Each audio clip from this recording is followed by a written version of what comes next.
Happy weekend ahead of us.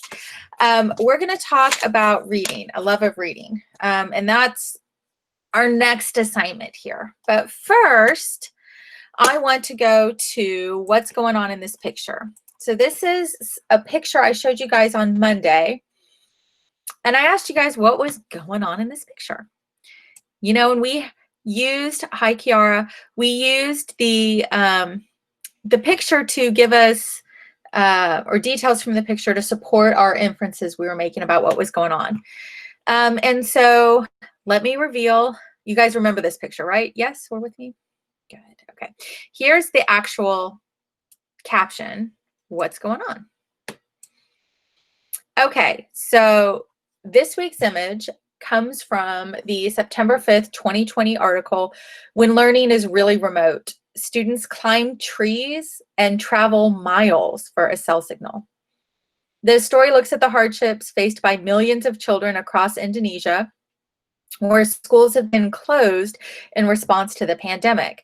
Many school children there lack internet access and smartphones. And the original caption read, Tiara, Siti, and Fitri are studying on the side of a road in Kenalan, Indonesia. The cell reception is strong enough there to download their school assignments.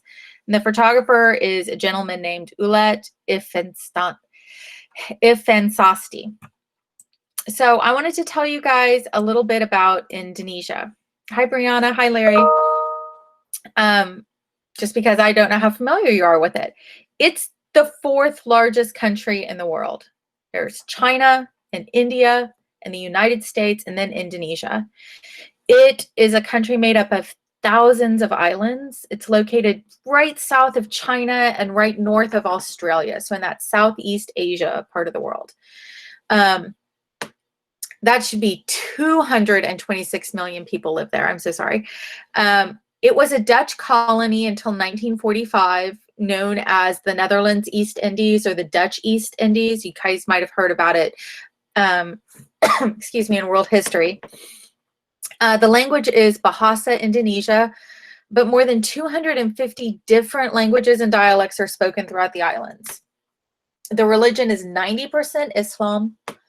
The education, you have to go to school for the first 6 years for primary school, and after that it's optional. So some students choose to go to 6 more years, 3 of junior high and 3 of senior high. The economy is based on mining and tourism. Their GDP is about $1 trillion.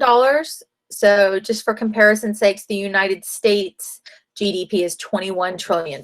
So they're not among the poorest countries, but they aren't among the wealthiest countries out there. Okay, the photographer, this guy right here, if we were to click on his name, it would take you to a website full of his photographs. So if you have an interest in photography, you might want to check out these slides after class and check out his website. He's an international photographer and his pictures are really amazing. Don't worry about it, John. We've been having issues all day. So, you know, I'm glad you're here. Okay, so that is a little bit about a part of the world you might not have been familiar with, or maybe you were, I don't know. Okay, so here's what we're going to talk about today. Our class today is going to be kind of short. We're going to talk about a love of reading. The next task we have in class is for you guys to pick a text that you want to read.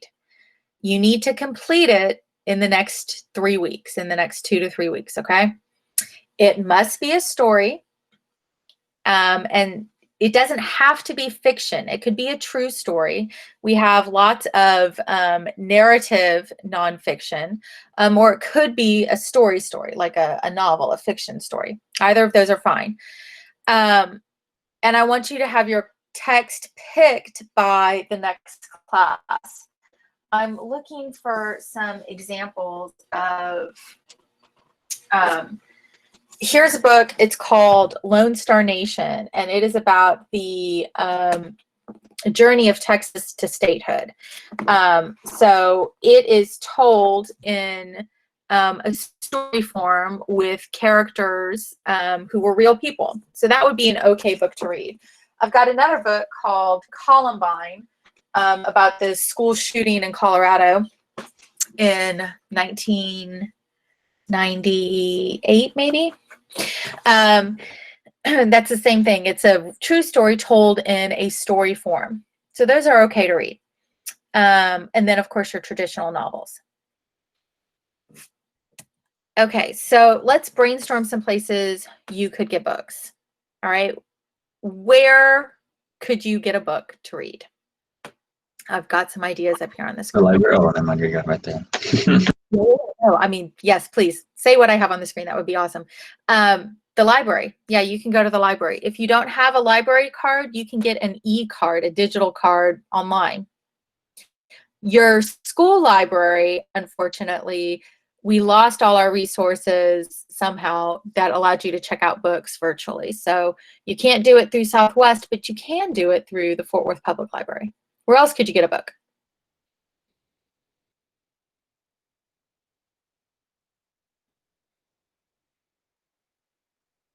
Man, I forgot what those things were called, but they're like mailboxes that some people had in front of their houses, and you could like, you know what I mean? Great idea.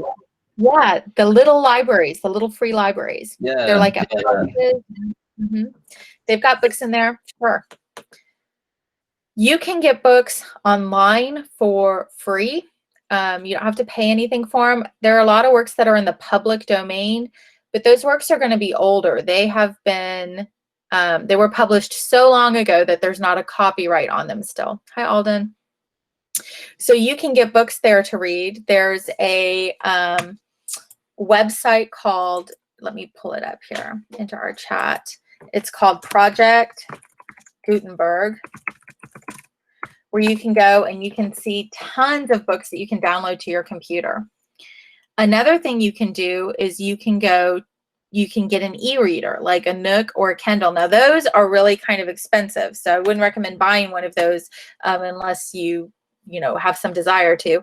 But you can put the app for the Nook or Kindle on your phone or on any tablet that you have, and you can just download books that way. And a lot of their books are free, not like the current, nonfiction. Yeah. Sherlock Holmes. I don't know if it's in the public domain or if it's about to be in the public domain, but it's right there. You could read a book you already have at home. You could go to Half Price Books on Hewlin Street or Barnes & Noble, also on Hewlin, and get a book there. You could go to Target or Walmart. They sell books. My website has places where you can buy books. It's got, if you go to book list, it's got a bunch of icons you can click on that'll take you right to the websites to buy books if you want. There is a website called Comixology where all the Black Panther comics are free right now. If you wanted to download them, they're electronic, but you'd have to download them. So there's a lot of places that you can get books without spending money, or by spending a little money, or by spending a lot of money. I have a question. Yeah. Did you write any books? I have not written a book. I have not. I was a newspaper reporter, so I have written tons of articles, but no books. You should write a book. I would read it. Thank you, Alden. I don't know. My family would probably hate it because I think I'd write about them and how crazy we are. Everybody thinks their family's crazy, right? Okay, so those are some places where you can get a book. If you have trouble with any of that, you can also contact me because I have thousands of books in my house and I would be happy to loan you one, give you one. I don't know. But we'd have to find a way for me to do that safely, like drop it off in your mailbox or something. The important thing is that you get a book that you want to read. a lot of students tell me I hate reading. I'm a terrible reader, reading stupid. I like movies. And I get that. And it's probably because you're reading the wrong things. So if you start reading a book and you decide this isn't the right book for me, don't torture yourself. Put the book down and go get a book that you do want to read. Okay. We're going to read enough stuff in here that I make you read. This is one of your opportunities to pick something you want to read. Okay, so let's talk about genres for a second. Here's some stuff that I don't want you to read for this particular activity. Poetry. I love poetry, but that's not what we're looking for here. I'm looking for a story. There are some novels that are written in poems, like The Poet X. That would be fine. Okay. I'm looking for something substantial, a substantial read that's going to take you a little while to read. Drama. I love plays too, but that's not what we're doing right now. Okay. We'll do that in a little bit. We're looking for prose, and prose can be fiction or nonfiction. Either one is fine as long as it's got a story in it. Okay. As long as it has characters and a plot and stuff, because I'll be asking some general questions. Each of you will be reading something different, but I'll be asking you some general questions. So you got to have some characters. You have to have a plot. You have to have a conflict. Okay, so we're going to watch a little video. It's about, it's less than 8 minutes long. It's by a guy named John Green. You might have heard of him. He wrote a lot of pretty famous books that have been turned into movies, like The Fault in Our Stars, Looking for Alaska, Turtles All the Way Down, An Abundance of Catherines, all sorts of stuff like that. I know. I love him. And he loves reading and literature and history and all that stuff. So he has this video that we are going to watch talking about why we read. Okay. So as you're watching the video, I want you to think about, why do humans read? Why do we write? What's the purpose of that? Okay. So I need to mute myself and then we can do that. Come on. Mute yourself.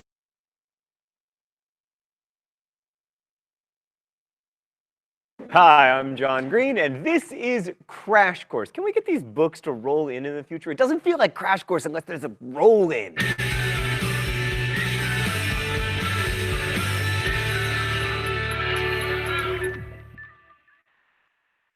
Today, before we begin our mini-series on reading and writing in English, we're going to discuss how to read and why. So if you watched our series on world history, you'll no doubt remember that writing and the ability to read it are so-called markers of civilization. Now that's a really problematic idea. I mean, for one thing, great stories can have great lives in the oral tradition. Like one of my favorite books, Mules and Men by Zora Neale Hurston, was a collection of folklore that lived in the oral tradition until Zora Neale Hurston wrote it down. And the same can be said for another of my favorite books, The Odyssey. But we privilege reading and writing because they allow us to communicate directly and transparently with people who live very far away from us. And they also allow us to kind of hear the voices of the dead. I mean, I don't want to get all liberal artsy on you, but I do want to make this clear. For me, stories are about communication. We didn't invent grammar so that your life would be miserable in grade school as you attempted to learn what the Marquez of preposition is. By the way, on this program, I will be inserting names of my favorite writers when I would otherwise insert curse words. We invented grammar because without prepositions, we couldn't describe what it's like to fly through a cloud or jump over a puddle or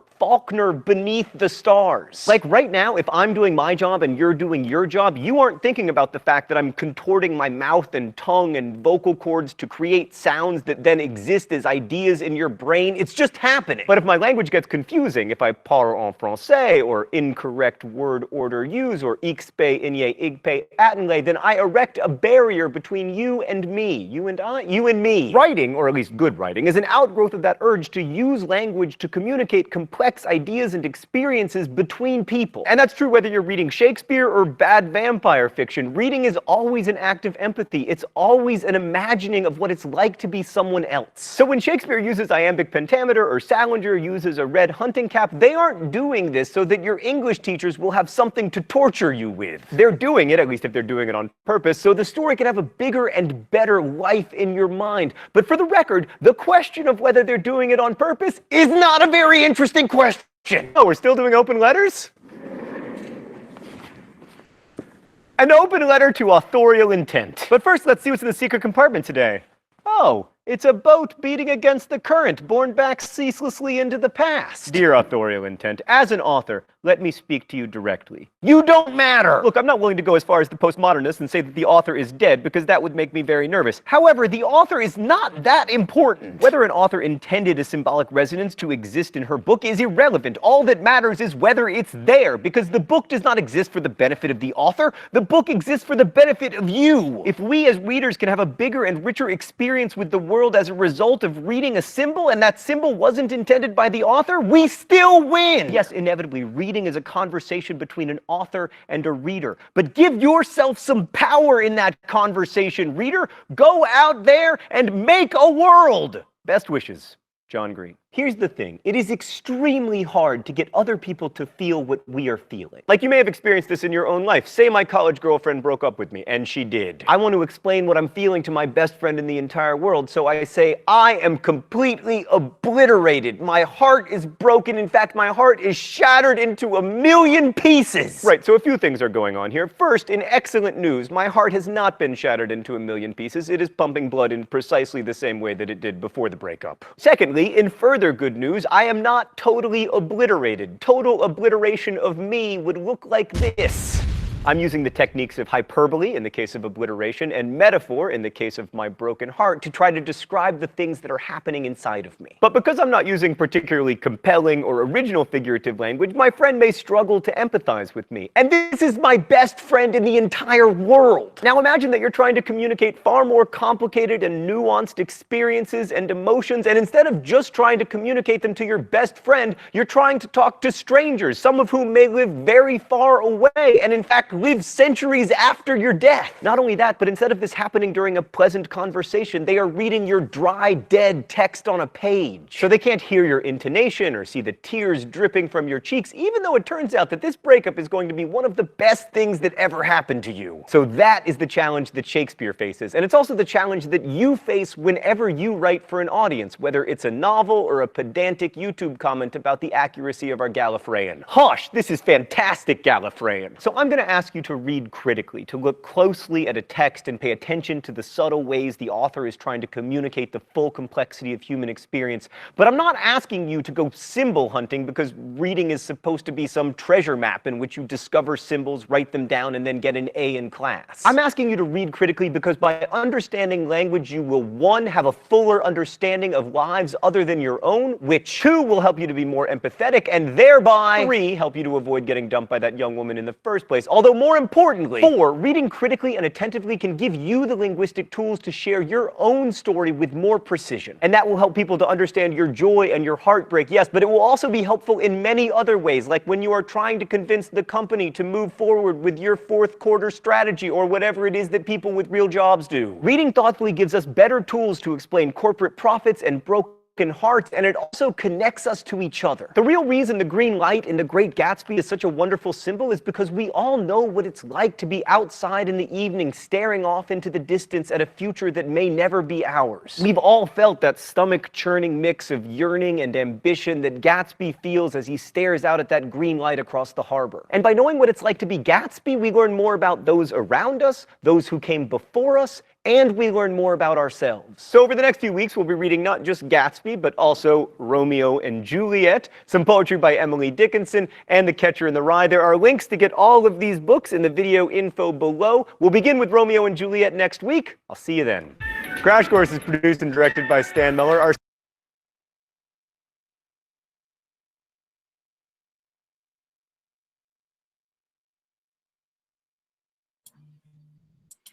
Okay, so that was Crash Course. Let me ask you guys some questions.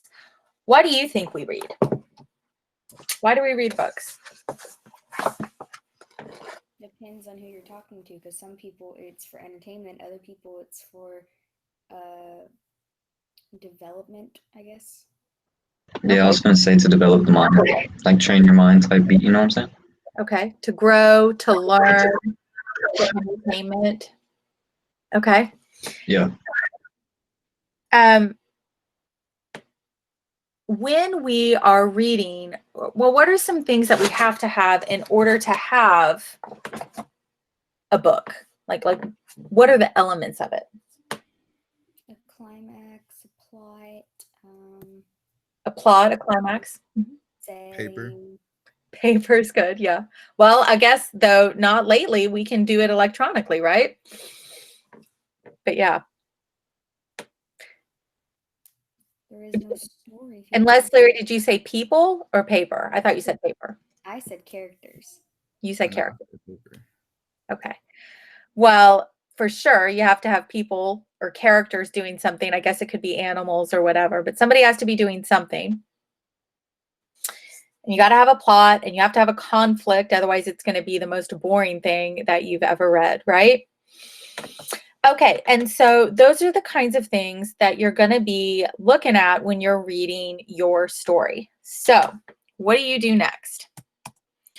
Well, you pick a book and then you fill out our Google form and then you can start reading.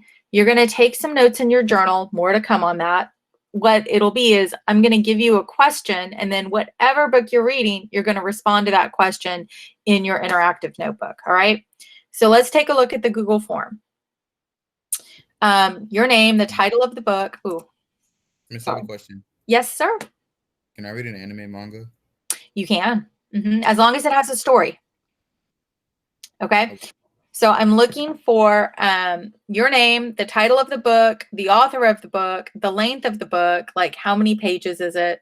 Now, if it's on your phone or online, Do it by chapters. you could. What I want you to do is not get like a Dr. Seuss book, right? I mean, I want you to get something that's going to take you some time to read. All right. It doesn't have to be the longest book, but it also doesn't need to be the shortest book. It needs to be a book that you want to read that is going to have enough time in it to really develop a plot and some conflict. Okay. Then I want to know why you picked this book, and look at that. It's a multiple choice. There'll be an essay there in a second. Most books have information on the author, either on like the back cover of the book, or on, I'm looking for a book right now, I can show you, either on the back cover of the book or on one of the inside flaps. It'll tell you a little bit about the author. And so what I want you guys to do is read that and then tell me about the author. And if it doesn't have that, you just need to let me know. I want you to look at the cover of the book and maybe read the first paragraph or two. And then like, here's my author information. It's on the inside flap. And then I'd look at the cover of my book. I'd read the first couple of paragraphs, right? That's a pretty big first paragraph, so I might just read that one. And then what kind of questions come to mind, all right? So it could be a question about the genre, like, okay, if this is literary nonfiction, is there really a story in this? Or I wonder, you know, like what the conflict's going to be. It could be about the author. How long did it take the author to research this book? It could be about the plot. And then finally, I want you to make some predictions about the book. What do you think is going to happen and why do you think that? And that's it. That is your assignment. So go pick a book. Once you have one, fill out the form. And we can work on this over the weekend, or is it due today? Yeah. No, it's due. I think I made it due Monday at midnight. You've got some time. But I just want to know by the time you come to our next class that you've got a book that you can read. All right. Okay, so that is it for us. If you have questions, you can hang out.